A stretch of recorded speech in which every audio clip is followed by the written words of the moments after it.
हरदा में राजपूत छात्रावास परिसर में पुलिस लाठीचार्ज की घटना अब तूल पकड़ चुकी है, जहां एक और क्षत्रिय करणी सेना और सर्व समाज इसके विरोध में सड़कों पर उतर आए हैं। वहीं दूसरी ओर इस मुद्दे ने मध्य प्रदेश की राजनीति में भी गर्मी ला दी है। पूर्व मुख्यमंत्री दिग्विजय सिंह और उनके पुत्र जयवर्धन सिंह भी अब इस मामले में सक्रिय नजर आ रहे हैं।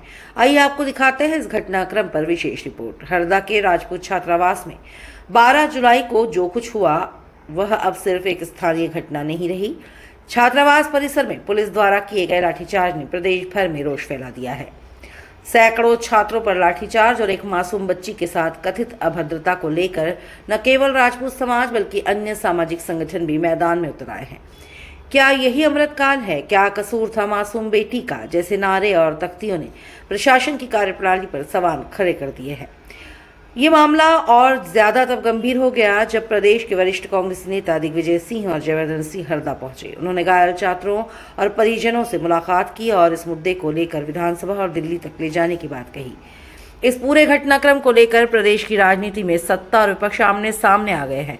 भाजपा सरकार पर जातिगत भेदभाव और पुलिस के दमन का आरोप लगाया जा रहा है, वहीं प्रशासन इसे कानून व्यवस्था बनाए रखने की कार्यवाही बता रहा है।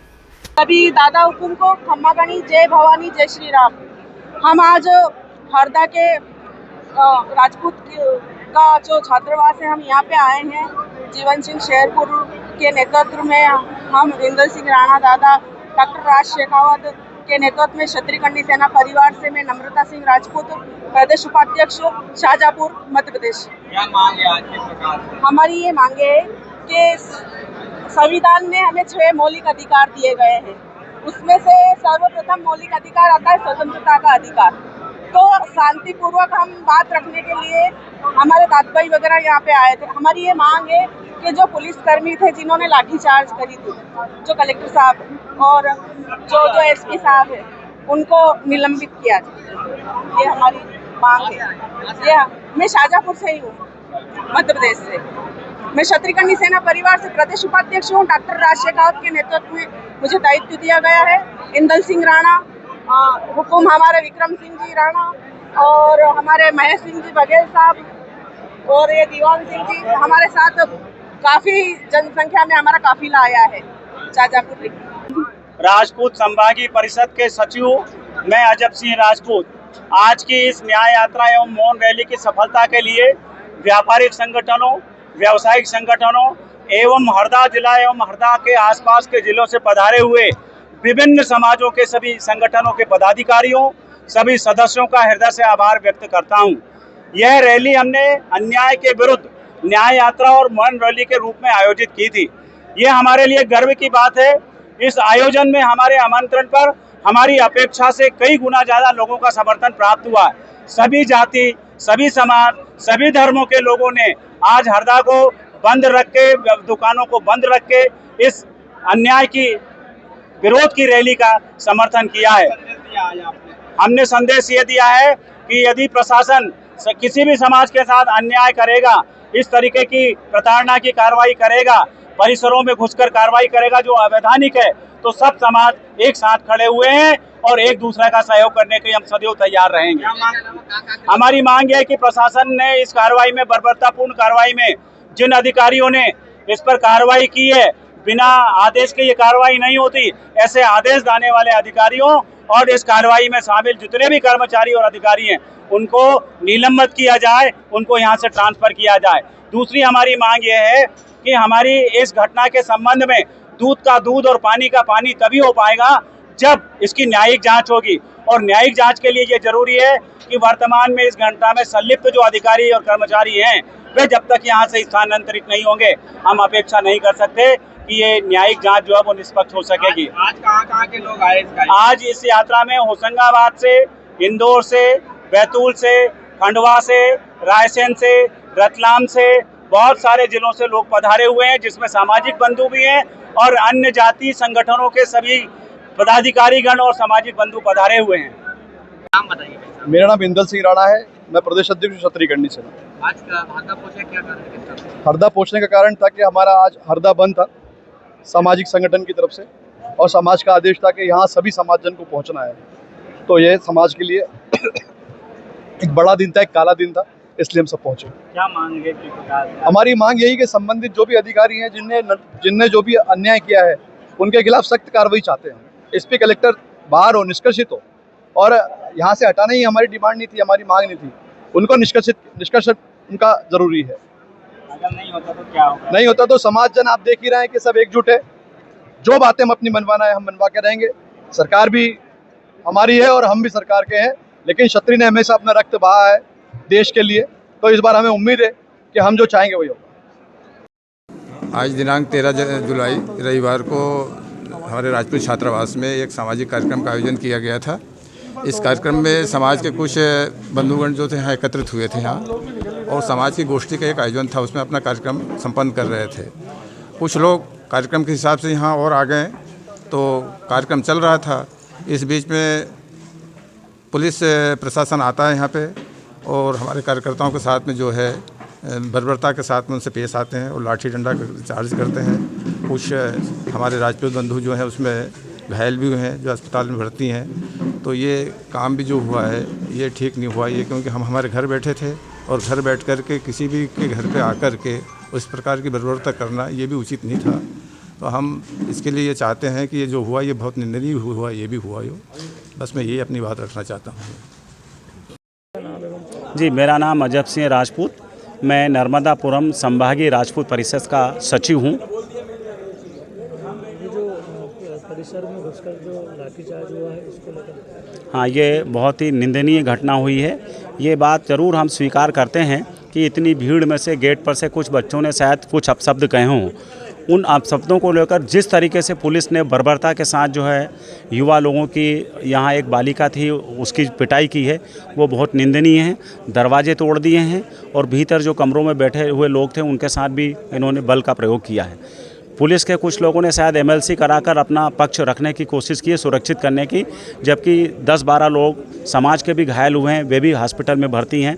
और ये बहुत ही निंदनीय घटना है, किसी परिसर में घुस कर के और एक समाज के शांतिपूर्ण जो एक बैठक हो रही थी इसी संबंध में, इसी विषय में विचार करने के लिए, उसमें विघ्न और बाधा डाली है। ये बहुत ही निंदनीय है। इतना जिला कलेक्टर महोदय से हम लोग मिलने गए थे इस समस्या को लेकर।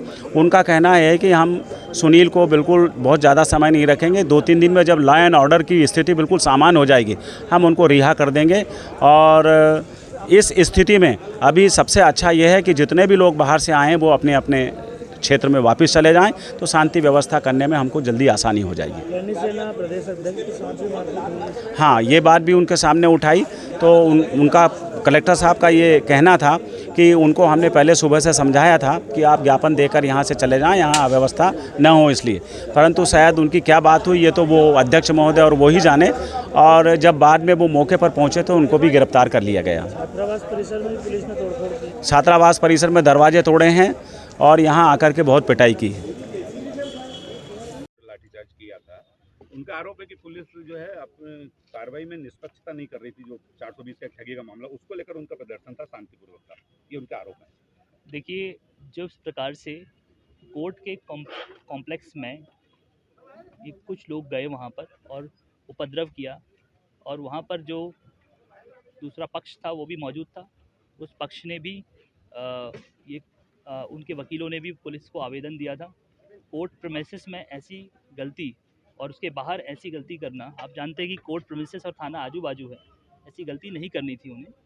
और एक decorum of the district has been disturbed by their presence. और ये गुंडागर्दी करना कि हम किसी को ये कर देंगे वो कर देंगे और अपनी मनमानी करना, ये कहीं भी नियम कानून के दायरे में नहीं है। और इसलिए एक हल्का बल का उपयोग किया गया था। और आज भी आप देख रहे हैं कि 12 घंटे से ये लोग अभी जाम लगाकर बैठे हुए थे। कई बार पूरी रात भर सॉफ्ट डिप्लोमेसी के जरिए बातचीत की गई है। सभी चैनल्स ऑफ कम्युनिकेशन ओपन हैं। हम हमेशा बात करते रहे, रात को 3 बजे तक मैं सभी से बात करता रहा। और अभी भी हमने क्रिटिकल सर्विसेज को इंश्योर करने के लिए रिक्वेस्ट भी किया। हमारी जो एम्बुलेंसेस हैं, हमारे अन्य वाहन हैं, उनको गुजरने दिया जाए। ये बहुत ही सेंसिटिव स्पॉट है जहाँ पे ये लोग चक्का जाम करके बैठे हुए थे। इसलिए एक ग्रेडेड रिस्पांस और एक प्रोपोर्शनल रिस्पांस हमने दिया। Thank you. जिले की सीमा पर जो बैरिकेड लगाए गए हैं, किसी मतलब पूछताछ करके अंदर आने जा रहे हैं, किस प्रकार से? और देखिए, अभी बहुत सारी इन्फॉर्मेशन ऐसी सोशल मीडिया से आ रही है कि कुछ लोग यहाँ से यहाँ पर आना चाह रहे हैं अपनी बात रखने के लिए, मैं सभी को आश्वस्त करना चाहता हूँ कि हम यहाँ पे अपने वर्बल कम्युनिकेशन यहाँ के लोकल लोगों से हमारे जारी हैं।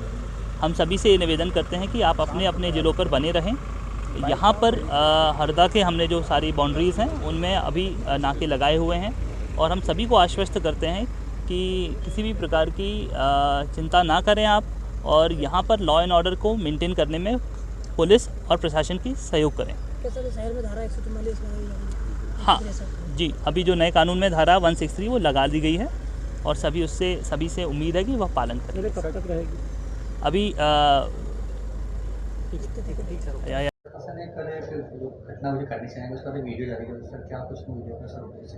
बेसिकली वीडियो का उद्देश्य यही है, हम बताना चाहते हैं कि जो भी कल का एपिसोड हुआ था वो कुछ एंटी सोशल एलिमेंट्स के अगेंस्ट था। उसका किसी भी समाज से कोई लेना देना नहीं है और हम लोग सभी समाजों की इक्वली रिस्पेक्ट करते हैं। सोशल मीडिया का युग है, तरह तरह की अफवाहें फैलती है, तरह तरह के भ्रम और भ्रांति पैदा होती है।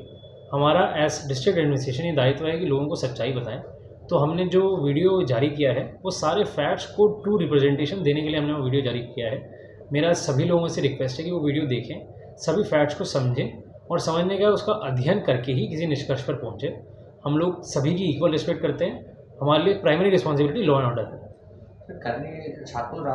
राजपूत छात्रावास में सर पुलिस द्वारा जो तो लाठीचार्ज किया है सर, उसको लेकर तरह तरह की जो बातें आ रही है सर, क्या सत्यता सर उसके? इस चीज़ को मैं गारंटी ऑन रिकॉर्ड बोल सकता हूँ कि किसी भी महिला या किसी भी बेटी पर किसी भी तरह की लाठी नहीं चली है। अगर इस चीज़ का कोई प्रूफ दे देता है कि किसी भी बेटी को लाठी से किसी ने भी मारा है तो हम लोग तत्काल कार्रवाई करेंगे।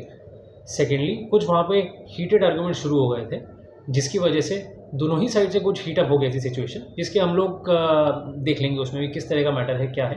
परंतु इस बात पे कोई संदेह नहीं है कि ना किसी महिला पे ना किसी बिटिया पे किसी भी तरह का कोई भी लाठीचार्ज हुआ है। सर एक वीडियो वायरल हो रहा है जिसमें महिलाओं पर लाठी बरसाती दिखाई दे रही है। वो बहुत ही स्ट्रेंज है। वो वीडियो यहाँ का नहीं है, वो किसी और प्रदेश का और किसी और समय का वीडियो है। वो उस वीडियो को जिसने भी वायरल किया उसका वो एक बार पुष्टि करे, वो वीडियो यहाँ का नहीं है। कि फोर्स मिनिमम रहे और सिर्फ शांति बनी रहे, उसी के लिए फोर्स यूज़ करें। अगर किसी भी और तरह का नैरेटिव सेट हो रहा है तो वो झूठ है। सच्चाई ये है कि मिनिमम फोर्स यूज़ किया जा रहा है और कोशिश यही रहेगी कि जिला वापस से एकदम शांतिपूर्ण रहे। और हम लोग काफ़ी चीज़ें कंट्रोल कर भी चुके हैं और with in next few hours हम लोग पूरा कंट्रोल कर लेंगे। सर जिले में 163 सेक्शन 163 जिले में लगाई गई है, पूर्व में सेक्शन 144 ये कहा जाती थी। इसमें बेसिकली बिकॉज असेंबली ज़्यादा लोगों की अगर हो और कुछ उपद्रव हो, उस चीज़ को प्रिवेंट करने के लिए हमने कॉशनरी टर्म्स में लगाई है।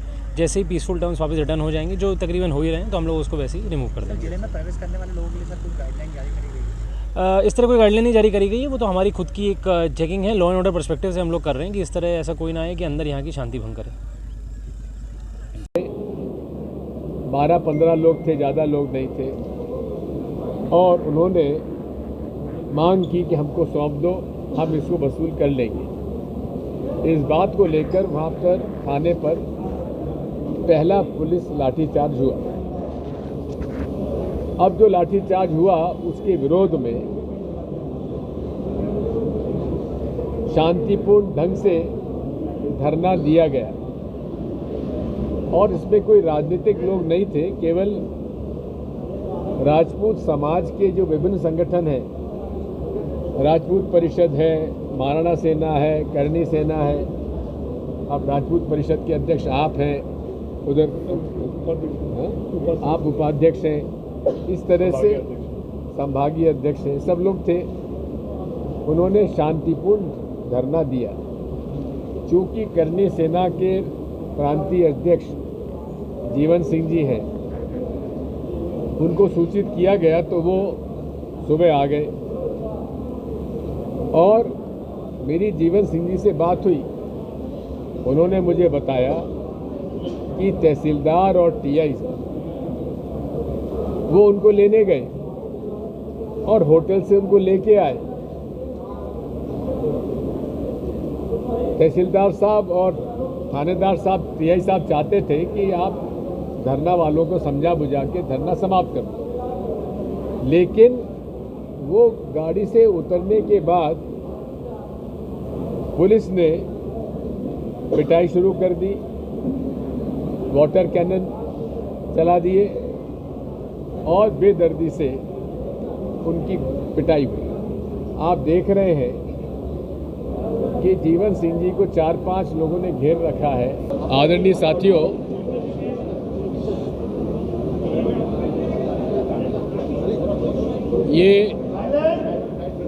ये सारा विवाद दो व्यक्तियों के बीच में रहा।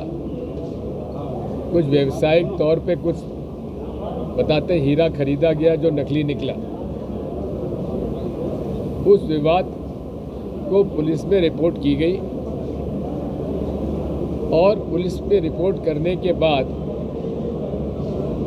उसका इन्वेस्टिगेशन बराबर हुआ कि नहीं हुआ इसकी कोई जानकारी नहीं है, लेकिन बिना अगर इन्वेस्टिगेशन हुआ है तो कम से कम जो फरियादी है उसको जानकारी होना चाहिए था कि इन्वेस्टिगेशन में उसके संतुष्टि है कि नहीं है, लेकिन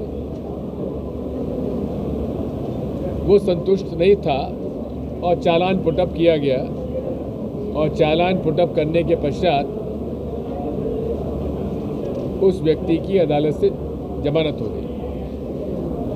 वहाँ करनी सेना के कुछ लोगों ने यह मांग की कि जाति हो रही है, पुलिस ने इस मामले में भ्रष्टाचार किया है और उसको छुड़वा दिया।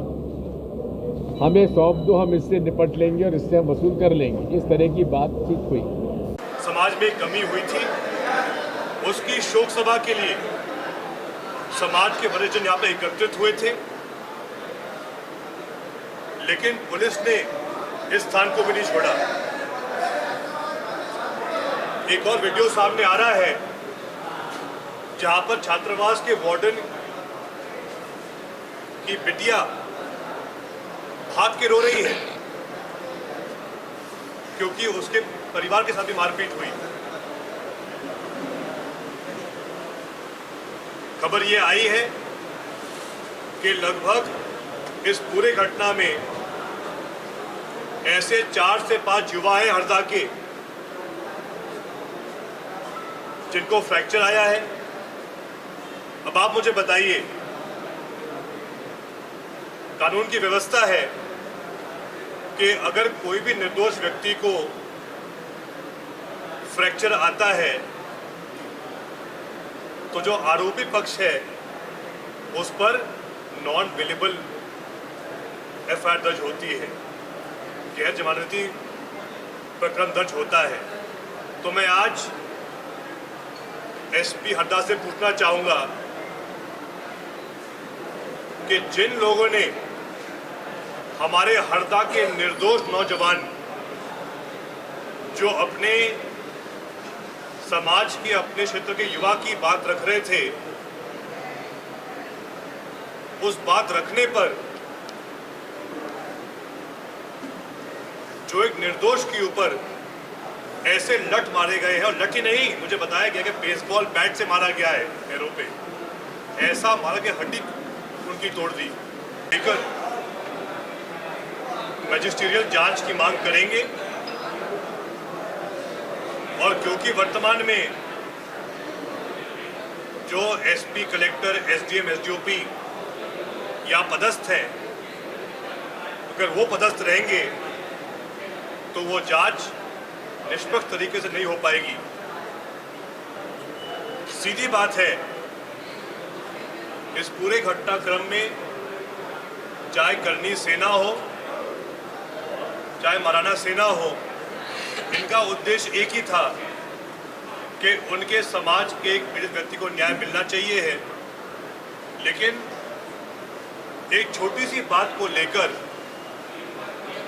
जो विफलता पुलिस की थी कि वो